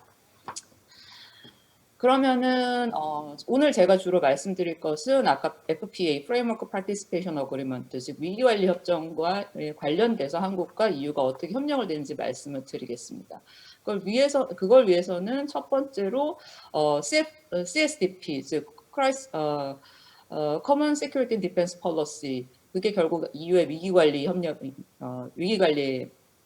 활동인데요. 그것이 어떻게 진행되는가를 간단히 보여드리겠습니다. 이건 2020년의 자료인데요. 이걸 보실 것 같으면은 EU의 위기관리 활동이라는 것은 크게 두 가지의 종류로 됩니다. 첫 번째는 Military Missions or Operations에서 소위 군사적인 측면에서의 위기관리 활동이 되고요. 그 다음에 두 번째는 Crisis Missions라고 해서 소위 말하는 민간 위기관리 활동으로 됩니다. 그래서 지리적으로 보실 것 같으면은 여기 보시듯이 주로 북아프리카나 동유럽, 중동 등에서 EU의 위기관리 활동이 이루어지고 있고요. 여기 또 보시다시피 위기관리 활동 같은 경우에는 꼭 밀리터리 오퍼레이션이나 미션 그리고 시빌리안 미션을 각기 다른 지역에서 하는 것이 아니고 여기 줄무늬로 표시되어 있는 지역들이 보이시죠? 그것처럼 실질적으로 이 두 가지, 즉 군사 활동과 민간 임무가 동시에 진행되는 상황이 많이 발생을 합니다. 그렇다면은 보통 우리가 생각할 때는 EU의 활동이라고 하면은 EU가 독자적으로 EU 국가들만 한다고 생각을 하는데요. 위기관리 활동은 그렇지 않습니다. 여기 보시다시피 위기관리 활동에서는 여개국, third country, 즉 여개국의 참여가 가능하고요. 실질적으로 지금까지 보면은 약 45개 여개국이 EU의 CSDP 미션 또는 오퍼레이션에 참여를 해왔습니다. 그리고 이 숫자로 따지면은 288명의 third country 여개국 사람이 참여를 하고 있다고 할 수가 있고요. 그다음에 보시면은 보통 여개국이 EU의 위기관리 활동에 참여를 할 때는 20명 이하의 숫자의 사람들을 보통 파견하는 걸로 돼 있습니다. 그래서 이 중에 한 국가가 한국이라고 할 수 있습니다. 보통 일반적으로 EU의 위기관리 활동에 여개국이 참여하기 위해서는 아까 잠깐 말씀드렸던 Framework Participation Agreement라는 것을 미리 체결하는 것을 전제로 합니다. 이 협정을 미리 체결을 하는 이유는 만약 그렇지 않았을 경우에는 EU의 위기관리 활동에 참여할 때마다 새로 협정을 만들어야 되기 때문이고요. 그래서 이 Framework Participation Agreement는 이러한 불편함을 방지하고자 일반적인 위기관리 활동 전반을 아우르는 소위 기본적인 프레임워크를 법적 프레임워크를 제공하는 협정이라고 할 수 있습니다. 그래서 현재까지 대략 20개국이 이 Framework Participation Agreement를 EU와 체결한 상황이고요. 그래서 이 Framework Participation Agreement를 체결하고 나면은 EU에서 이 국가들에게 EU의 위기관리 활동에 참여할 것인지를 묻곤 합니다. 실제로 이 Framework Participation Agreement가 어떻게 적용되는지는 제가 조금 이따가 말씀을 드리겠습니다. 그래서 이 Framework Participation Agreement를 체결한 국가들 중에는 미국이 있고요. 그 다음에 EU 국가가 아닌 유럽 국가들이 있고요. 그 다음에 나머지 소위 말하는 유럽 밖에 있는 지역 국가들이 있습니다. 트렌드를 보면은 미국 같은 경우에는 이제 발칸반도 문제에 개입을 하면서부터 EU랑 안보 협력을 해왔기 때문에 일찌감치 EU랑 Framework Participation Agreement를 맺은 편이고요. 그 다음에 EU의 가입 후보국들이 또한 Framework Participation Agreement를 90년대와 2000년대 초기에 맺었다고 할 수가 있습니다. 그에 비해서 최근에는 유럽 밖에 있는 국가들, 뭐 한국이라든지 호주라든지 베트남이라든지 그 다음에 뭐 심지어는 중유럽 국가들도 이 협정을 체결하고 있는 상황입니다. 가장 최근에 EU랑 Framework Participation Agreement를 맺은 국가로는 이제 베트남이 있는데요. 베트남 같은 경우에는 이제 19번째로 EU와 이 Framework Participation Agreement를 체결했고요. 그 다음에 아시아에서 보면은 첫 번째로 Framework Participation Agreement를 체결한 한국, 그 다음에 뉴질랜드, 호주에 이어서 네 번째 국가라고 할 수 있습니다. 그럼 Framework Participation Agreement는 어떻게 실제로 운영되는지 잠깐 말씀을 드려야지 한국과 EU가 여기서 이 Framework Participation Agreement 안에서 협력한다는 게 어떤 의미인지 좀 더 설명이 될 것 같습니다. 일단 제가 얘기할 수 있는 거는 Framework Participation Agreement는 소위 말하는 Selective Cooperation을 얘기한다고 할 수 있습니다. 즉 보통 예를 들어서 FTA, Free Trade Agreement 같은 경우에는 그게 발효가 되면 바로 거기에 따른 여러 가지 행동들을 해야 됩니다. 뭐 예를 들어서 각국 법을 바꾼다든지, 그 다음에 관세가 적용된다든지 하는 것들이 이제 달라지게 마련인데요. 프레임워크 파티시페이션 어그리먼트는 그렇지 않습니다. 이것은 프레임워크 파티시페이션 어그리먼트는 여개국이 EU의 크라이시스 매니지먼트 활동에 참여할 때 가지는 권리와 의무를 규정하고 있지만 그것이 실질적으로 적용되기 위해서는 정말로 이 여개국이 EU의 위기관리 활동에 참여를 할 때만 의미를 갖게 되는 것입니다. 그래서 FPA를 맺었다고 해서 여개국이 EU에서 지금 진행하는 모든 위기관리 활동에 참여를 할 의무나 권리를 갖게 되는 것이 아니고요. 단지 특정 위기관리 활동에 관련해서 EU가 이 여개국에게 참여할 것을 요청을 하고 그 다음에 여개국이 이 요청을 받아들일 경우에만 실질적으로 프레임워크 파티시페이션 어그리먼트에 의한 협력이 시작이 되는 것입니다. 그리고 또한 이 참여의 범위는 이 여개국이 어느 정도 정할 수가 있고요. 그 다음에 막상 참여를 하고 있는 상황이라도 사정에 따라서는 참여의 규모를 줄이거나 참여를 중단할 수 있도록 되어 있습니다.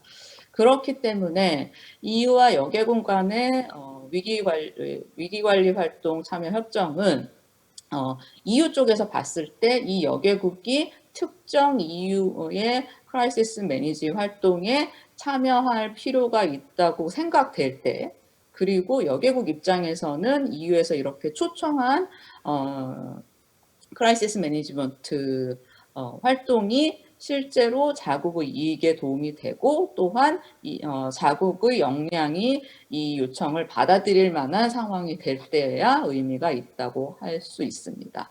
그래서 상당히 그러니까 법적으로 이걸 체결한 것만으로는 의미가 없고 그 이후에 당사국들의 활용 의지가 적용되는 협정이라고 할 수가 있죠.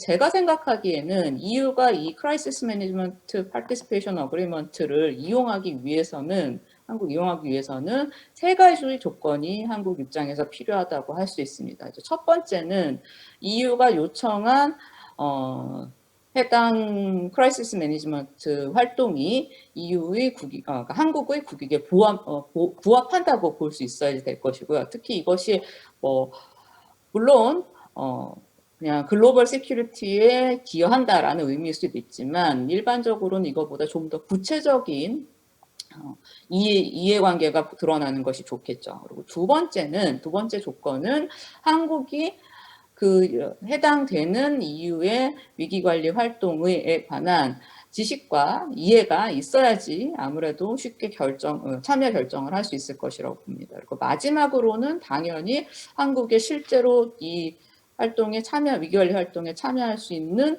역량을 갖춰야 되는 것입니다.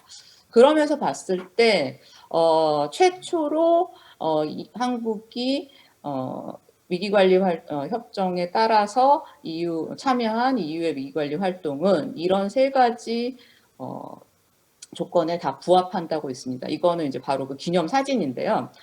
이게 뭐냐면은 2017년 3월에 FPA 그 위기관리 협정이 처음으로 이행됐을 때의 사진입니다. 그래서 이 FPA는 한국이 EU의 오퍼레이션 아탈란타 그 해적 퇴치 작전에 참여하는 것으로 시작이 되었다고 할 수 있습니다. 그래서 이 오퍼레이션 아탈란타는 어떤 활동이냐면요. UN Security Council의 결의안에 따라서 소말리아 지역의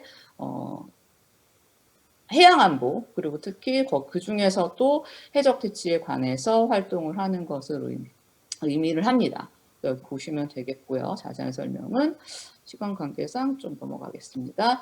그래서 아까 말씀드렸다시피 이 오퍼레이션 아탈란타는 한국 입장에서 봤을 때는 한국의 국익, 그다음에 한국의 EU의 해당 오퍼레이션 아탈란타에 대한 이해, 그리고 한국의 참여 역량을 다 만족시키는 아주 좋은 예였다고 할 수가 있습니다. 그래서 첫 번째 한국의 이해관계를 보면요.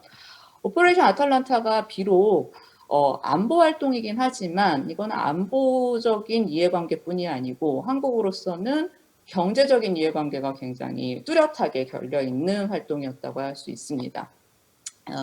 한국 같은 경우에 소위 소말리아 지역을 통해서 한국의 물류 25에서 30% 정도가 여기를 통과하고 있을 정도로 한국의 역의 무역에 있어서는 굉장히 중요한 지역이었고요. 그 다음에 보면은 최근에 보면 한 한국의 GDP 68% 정도가 대무역에 의존하고 있을 정도로 한국으로서는 이 지역을 통한 무역이 한국 전체 경제에 미치는 영향이 컸다고 할 수 있습니다. 그렇기 때문에 오퍼레이션 아덴만 그리고 소말리아 지역의 해양 안보는 결국은 한국의 경제적 이익에 매우 중요한 문제였다고 할 수가 있습니다. 그래서 첫 번째 조건을 만족시켰고요. 그 다음에 두 번째 조건, 즉 한국이 얼마나 이 EU의 오퍼레이션 아탈란타에 대해서 이해를 갖고 있었는가. 한국은 이미 같은 지역에서 비슷한 임무를 수행하는 Combined Maritime Force of the Contact Group Piracy of the Coast of Somalia 이 지역에서 한국은 이미 참여를 하고 있었기 때문에 같은 지역에서 활동하는 EU의 오퍼레이션 아탈란타에 대해서 이해를 갖고 있었다고 할 수 있습니다. 그리고 한국은 이 오퍼레이션 아탈란타에 참여하기 전에 경제적으로도 EU의 유사한 활동이 EU 캠 네스토에 이미 경제적인 기여를 재정 기여를 하고 있는 상황이기도 했고요. 그래서 한국으로서는 EU의 활동에 대해서 매우 잘 알고 있는 상황이었다고 할 수가 있습니다. 그래서 보실 것 같으면은 이미 오퍼레이션 아탈란타에 한국이 2017년에 참여하기 전에 한국은 오퍼레이션 아탈란타의 작전을 수행하는 여러 EU 국가들과 콘택이 있었고요. 이제 대표적인 사진이 바로 2014년 이 독일 해군에 한국이 같이 참여해서 훈련을 한 사진입니다. 그래서 보시면 되고요.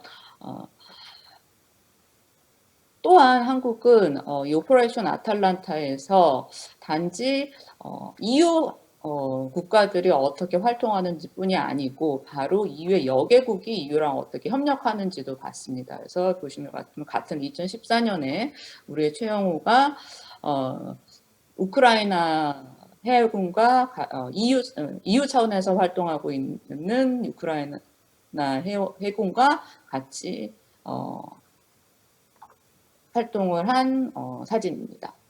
네, 마지막으로 한국의 역량이 이제 세 번째 조건입니다. 그래서 한국 같은 경우에는 아까 말씀드렸다시피 이미 오퍼레이션 아탈란타가 활동하는 지역에서 UN 차원에서 활동을 하고 있었기 때문에 당연히 역량을 갖추고 있었고요.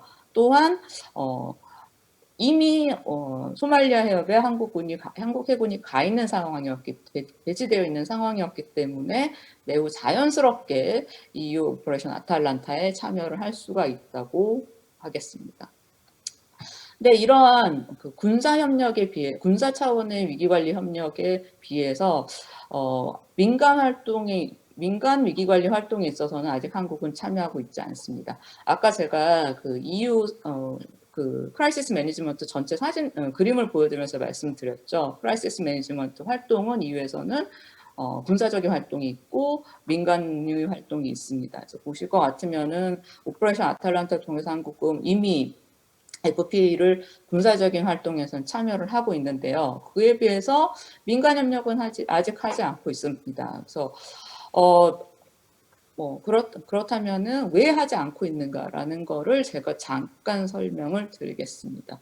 첫 번째는 민간 활동 같은 경우에 민간 CSDP 활동 같은 경우에는 이제 참여를 하기 위해서는 이제 국가 차원이라기보다는 개인이, 그러니까 국가 간의 협력의 의지를 가졌다 하더라도 예를 들어서 한국 사람을 EU의 민간 위기관리 활동에 참여하기 위해서는 EU의 컴피티션 프로세스를 거쳐야 됩니다. 이게 무슨 얘기냐면은 EU 웹사이트에 가면은 EU 시빌리언 미션의 특정 포스트에 관해서 지원자를 모집을 합니다. 그렇기 때문에 이건 경쟁 시스템, 뭐 일종의 리크루팅이죠. 그래서 만약에 한국이 이런 EU의 크라이시스 매니지먼트 활동에 참여할 것을 EU로부터 요청을 받고 또 한국이 이 요청을 받아들인다 하더라도 실제로는 누군가를 파견하기 위해서는 이 EU의 리크루팅 시스템을 거쳐야 되는 거죠. 그래서 일종의 경쟁력이 필요하다고 할 수가 있습니다. 그 얘기는 한국 입장에서는 EU의 민간 위기 관리 활동에 참여하기 위해서는 이 경쟁을 뚫을 만한 인적 자원을 갖춰야 된다는 것을 의미를 합니다.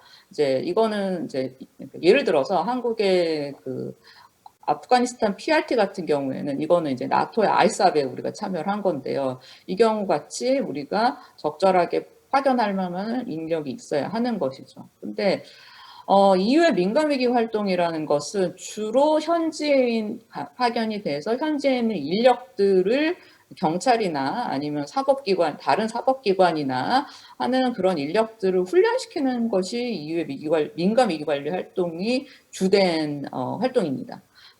그런데 한국 같은 경우에는 우리도 물론 위기관리 분야에서 외국 사람들을 교육하는 인력이 있긴 합니다. 하지만 보통은 이들을 한국에 초대해서 한국의 프랙티스를 이들에게 가르치는 걸로 되어 있고요.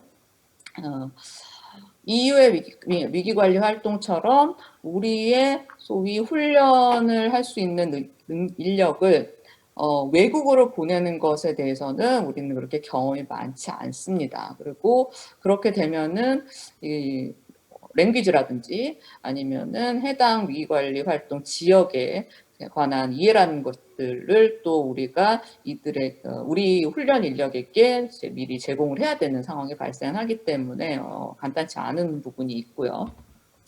그래서 이런 문제를 해결하기 위해서는 결국은 EU 회원국에 있는 많은 예를 들어서 베르나도트 아카데미 같은 스웨덴의 베르나도트 아카데미 같은 그런 여러 EU의 위기관리 활동 훈련기관과 한국 기관 간의 교류가 필요할 것으로 보입니다. 그렇다면은 이상으로 제가 간단하게 한국이 안보적인 측면에서 다이얼로그 외에 소위 액션이란 측면에서 EU와 어떤 활동을 하는지를 설명을 드렸는데요. 그럼 이 상황 좀 더 이보다는 더 넓은 협력을 위해서 무엇을 해야 될 것인가를 간단히 말씀드리면서 발표를 마치겠습니다. 최근 몇 년에 보면은 EU의 소위 피보트 에이시아가 굉장히 활발하게 진행되고 있습니다. 2019년에 EU의 중국 전략이 나왔고요. 그 다음에 2019년에 또 프랑스에서 인도-퍼시픽 스트래티지가 나오고 그 다음에 올해 10월에는 독일의 인도-퍼시픽 스트래티지가 나왔습니다. 그리고 프랑스와 독일이 EU도 인도-퍼시픽 스트래티지를 만들자고 하는 상황이고요. 나토는 물론 트랜스 아틀란틱 오거니제이션이긴 하지만 EU 회원국이 굉장히 많이 들어있음으로 말씀을 드리면은 나토는 이미 아시아 여러 국가와 파트너스 어크로스 더 글로브라는 차원에서 파트너십을 맺고 있고요. 그 다음에 2019년 런던 디클러레이션에서는 중국을 소위 챌린지 앤드 opportunities라고 얘기하면서 중국의 부상에 대해서 나토도 관심을 갖게 되었음을 의미하고 있습니다. 결국 이 EU의 중국 전략, 그 다음에 프랑스와 독일의 인도-퍼시픽 스트래티지, 그 다음에 나토의 중국에 대한 컨선 이런 걸 종합해 볼 때 앞으로는 양자 간의 관심사항인 다이얼로그나 아니면은 EU의 위기관리 활동에 한국이 기여하는 것 이런 거의 차원이 아니라 좀 더 아시아와 한국 간 EU와 한국 간에 또는 아시아 국가들과 EU 간에 좀 더 아시아 안보에 대해서 좀 더 활발히 활동하게 될 것이라고 생각이 됩니다. 이미 EU의 중국 전략이라든지 그다음에 프랑스와 독일의 인도-퍼시픽 스트래티지에서 유럽이 좀 더 깊이 아시아의 안보 문제에 관여해야 된다는 의사를 밝히고 있고요. 특히 외교 다변화의 차원에서 중국 중국 외에도 소위 아시아 유사 입장 국가들과의 협력을 강화하는 것이 필요하다는 이야기를 하고 있습니다. 죄송합니다. 제가 여기서 방송을 하는데 연구실에서 막을 수가 없네요. 그래서 앞으로 원내 간부님과 교수님께서는 10분 전까지 잠깐만 제가 참석해 쉬겠습니다. 주시면 감사하겠습니다. 다시 한번 알려드립니다. 이거는 죄송합니다. 제가 이거는 막을 수 있는 방법이 없어요. 과정 수료식이 1층 강당에서 진행됩니다. 원내 간부님과 교수님께서는 10분 전까지 참석해 주시면 감사하겠습니다. 이상은 글로벌 리더십 과정에서 안내 말씀드렸습니다.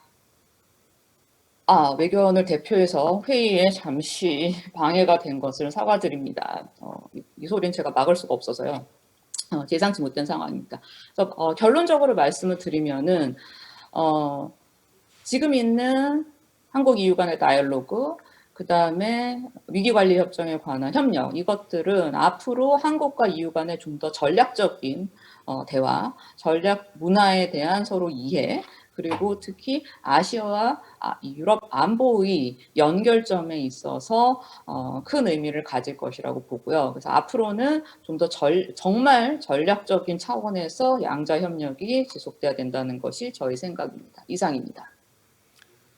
네, 전혜영 교수님 발표 감사드립니다. 저희 다음 순서는 이제 토론인데요. 근데 뭐 저희가 다들 보시다시피 지금 일정이 조금 발표들이 길어져서 지체되어 가지고 당초에는 토론을 10시 40분까지 하는 걸로 계획하고 있었는데요. 지금 이미 시간이 10시 35분이 넘어서 저희가 10시 50분까지로 토론을 연장시켜서 하기로 했습니다. 더 연장하면은 좋을 텐데 이 바로 다음에 이 회의실에서 또 다른 세션이 예정돼 있다고 해서요. 그 회의 준비하는 시간 때문에 저희가 10시 50분까지 토론을 하기로 이렇게 하겠습니다. So we will now have a discussion. So we have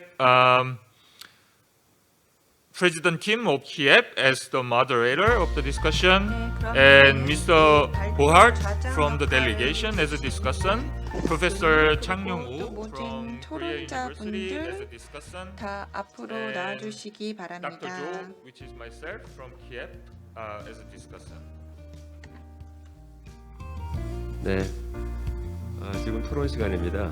그래서 우리가 시간이 한 15분도 안 남았기 때문에 한 3분에서 3분 정도, 5분, 3 minutes, less than 5 minutes 정도 디스커션을 했으면 좋을 것 같습니다. First of all, I'd like to introduce Mr. John Bohart. 네, 그러면은 for your 일단 discussion. 이 존 보가트 선생님 먼저 말씀 부탁드립니다.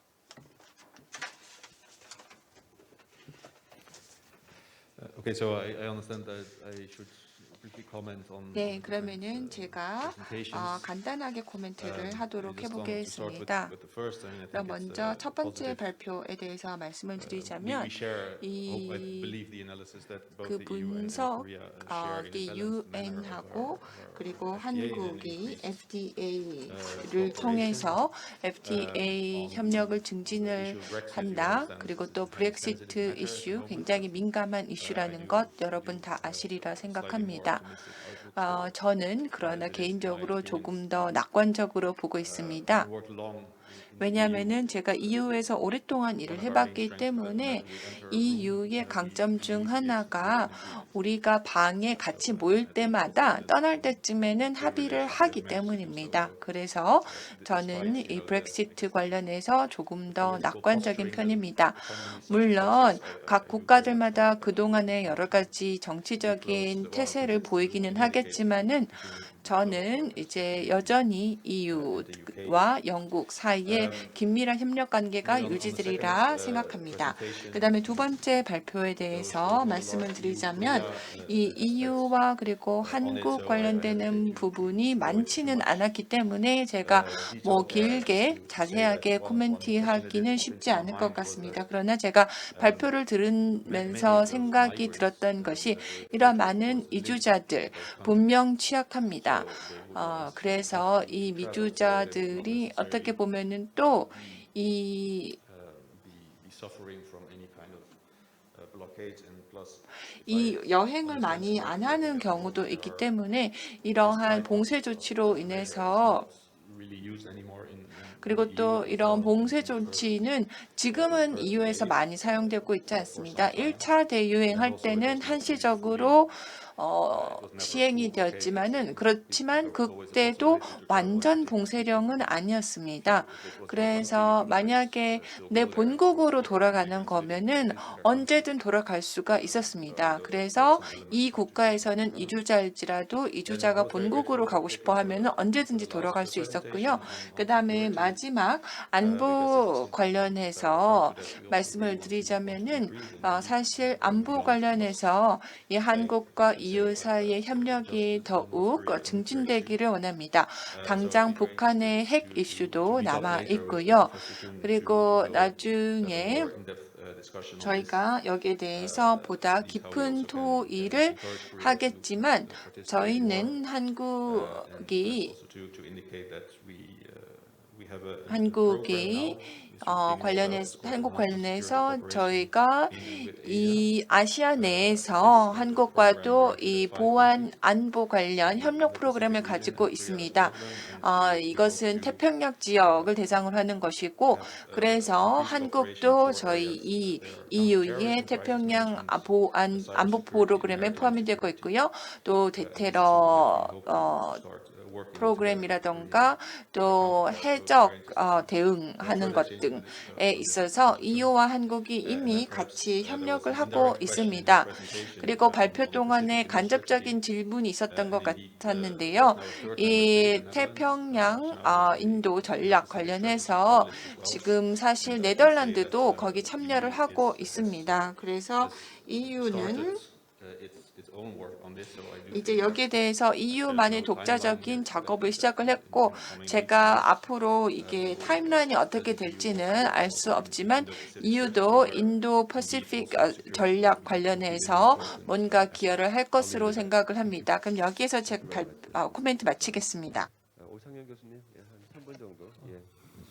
예, 시간 관계상 간단하게 말씀을 드리도록 하겠습니다. 그 고려대학교 노르딕 배육센터 오창용입니다. 예, 좋은 자리 초대해 주셔서 감사드리고요.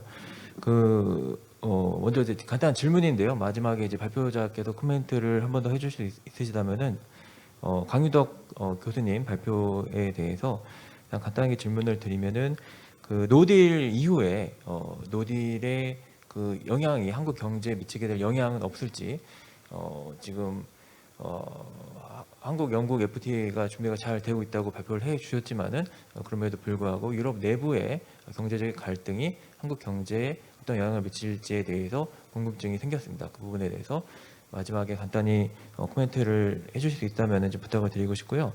그리고 장혁욱 박사님께서 발표하신 내용에 대해서 조금 더 상세하게 좀 코멘트를 준비를 했는데 어떤 현재 이제 그 코로나의 확산이 유럽 이민자들에게 어떤 영향을 미치는지에 대해서 굉장히 상세한 데이터와 함께 이제 많은 생각을 하게 하는 발표를 해주셔서 이제 감사드리는데요.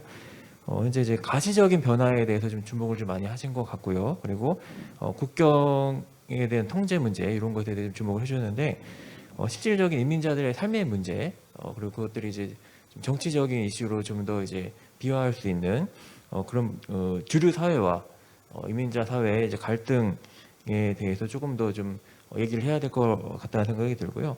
현재 유럽에서 확산되는 그 포퓰리즘이라는 것 자체가 외국인 혐오를 또 강력하게 동원하는 측면이 있기 때문에 그런 측면에서 코비드 19이 가져온 유럽에서의 그 외국인 혐오 문제에 대해서 어떻게 생각을 하시는지 이런 부분들 좀 더 말씀을 이제 해주시면 좋을 것 같고 그리고 특히나 이제 지금 그 코로나 바이러스가 중국에서 온 것으로 또 이해가 되는 이런 측면과 관련해서 중국 이민자와의 관계 문제, 나아가 아시아 이민자들이 이제 유럽에서 이제 어떻게 살아가면서 어떤 변화를 겪을 것인지에 대해서 반드시 좀 짚어볼 필요가 있다고 생각이 되고요.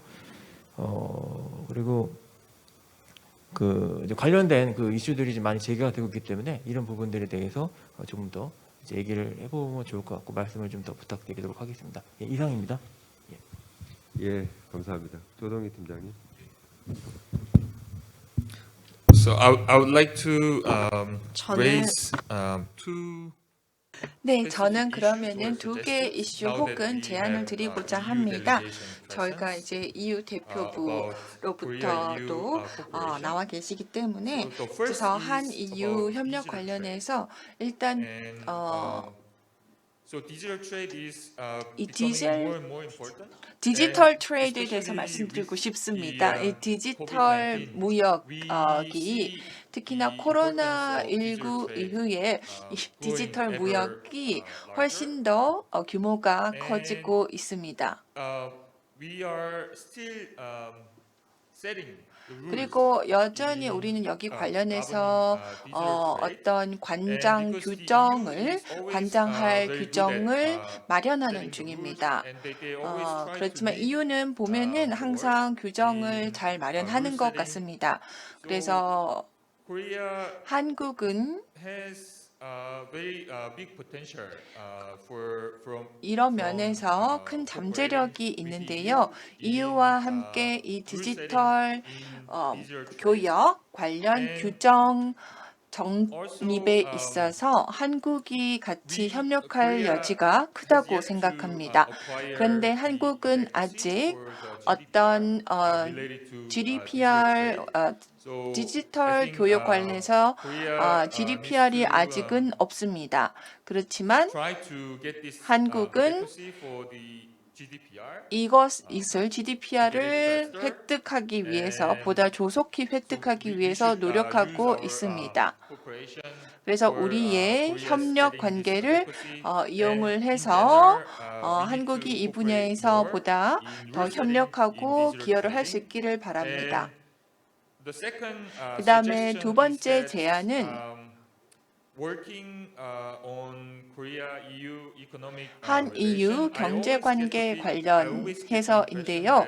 제가 항상 받는 이상은 이 EU가 한국에서 그 가시성이라고 할까요? 사실 EU가 한국에 대해서 실제로 갖는 그 의미나 어떤 실질적인 내용보다도 그렇게 대중 사이에서 인식도가 높지 않는 것 같습니다. 예를 들어 미국에 대비해서요. 그래서 우리는 이를 위해서 함께 일을 할 필요가 있을 것 같습니다. 한국에서 EU가 보다 이제 눈에 띌 수 있도록 실제로 한국에 주는 함의에 걸맞는 가시성을 갖게 했으면 좋겠습니다. 께서 먼저 좀 답변을 좀 하시고요. 그 다음에 마지막으로 우리 그 존 보하트 우리 께서 말씀을 좀 해주시면 좋겠습니다. 먼저 강유덕 교수님 간단하게 코멘트 좀. 한영 FTA가 영국의 브렉시트로 인해서 한국에 미칠 수 있는 모든 부정적인 효과를 상쇄할 수는 없다고 생각을 하고요. 영국과 EU 간의 노딜 브렉시트가 발생할 경우에는 한국 기업들도 직간접적으로 비용이 발생할 것이라고 생각을 합니다. 반면에 이 노딜 브렉시트냐 아니면 순조로운 EU 영국 관계냐에 대한 그 결정과 그 협상은 한국 정부나 한국 기업들이 영향력을 행사할 수 있는 분야가 아니기 때문에 이거는 사실 외생 변수라고 볼 수가 있습니다. 우리가 할 수 있는 거는 내생 변수인 한영 간의 원활한 무역 관계의 유지, 여기에 집중했다라고 생각을 하고요.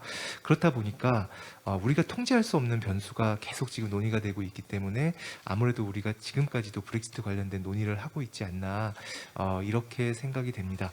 아무래도 한국 기업 입장에서는 마지막에 딜이 잘 이루어져서 원활한 한 영국 EU 관계가 형성이 되거나 아니면 조금 더 협상 기간을 연장을 한다거나 뭐 이런 방향을 선호하지 않을까 이렇게 생각을 합니다. 우리 장영욱 박사님. 네, 코멘트 감사드리고요. 일단 그 유럽에서 실제로 사람들이 외국인 비중이 높다고 해서 이제 외국 국적인 사람들 비중이 높은 거지 실제 트래블이 많이 일어났냐, 여행이 많이 일어났냐, 이거는 사실 맞는 말씀이고요.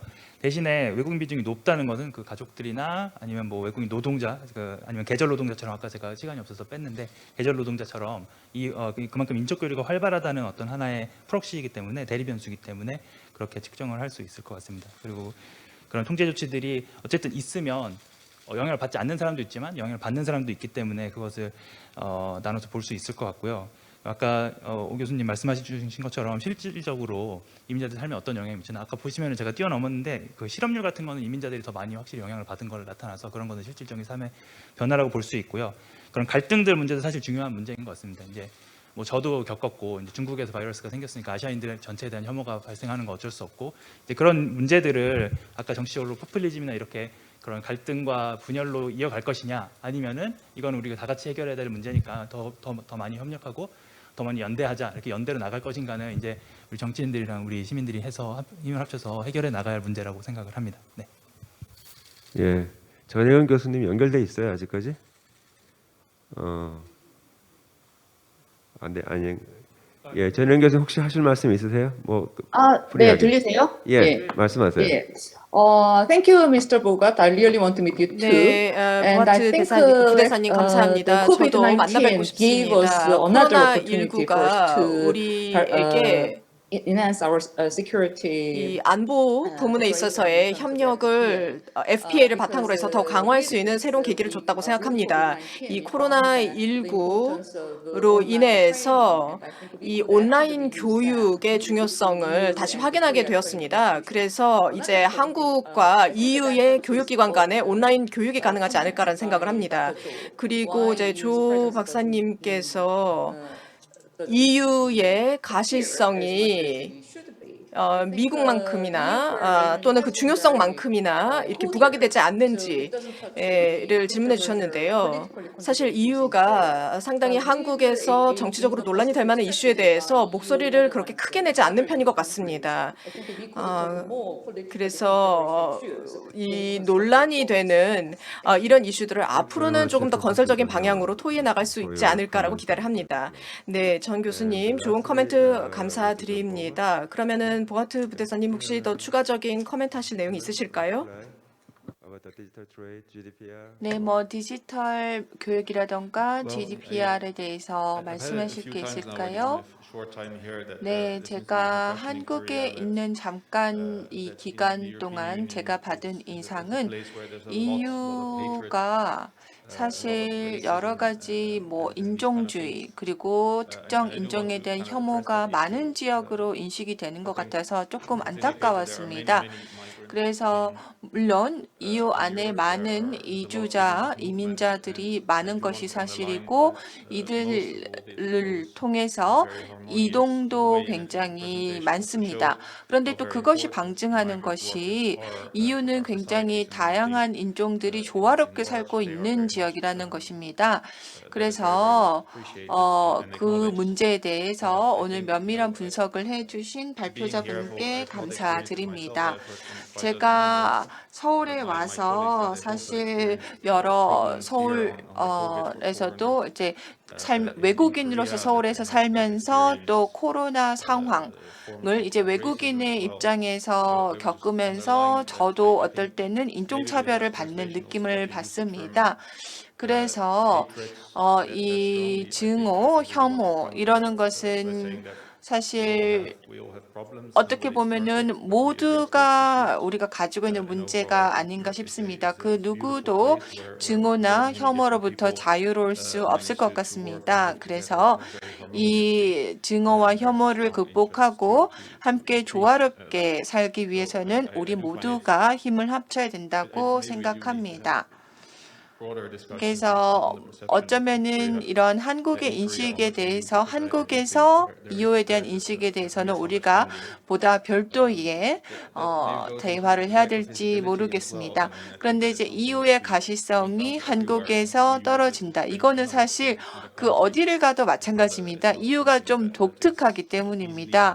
어떤 하나의 국가도 아니고 그래서 어디를 가더라도 EU를 이해하기가 쉽지 않습니다. 같습니다. 영국, 프랑스, 독일 이러면은 이런 각각 국가에 대해서는 사람들이 이해도를 갖지만 EU에 대해서 이해도를 잘 갖기가 쉽지 않은 것 같습니다. 그것은 한국뿐 아니라 어디를 가더라도 제가 느끼는 바입니다. 그렇지만 항상 EU에 대해서 관심을 보여주시는 데 대해서 감사합니다. 그리고 사실 또 EU가 좀 억울한 면이 뭔가 안 좋은 소식이 있을 때만 사람들이 EU에 대해서 관심을 갖는 것 같아서 그것도 조금 아쉽기도 합니다. 그래서 이제 앞으로 그러나 전반적으로 이제 EU는 이렇게 조화롭게 다양한 국가, 인종이 공존하는 곳이다라는 말씀을 드리고 싶고요. 또 디지털 교류뿐만 아니라 모든 면에서 EU와 한국이 서로 같이 할 수 있는 부분이 훨씬 더 많다고 생각하고요. GDPR 관련해서도 많은 일들이 지금 진행 중에 있습니다.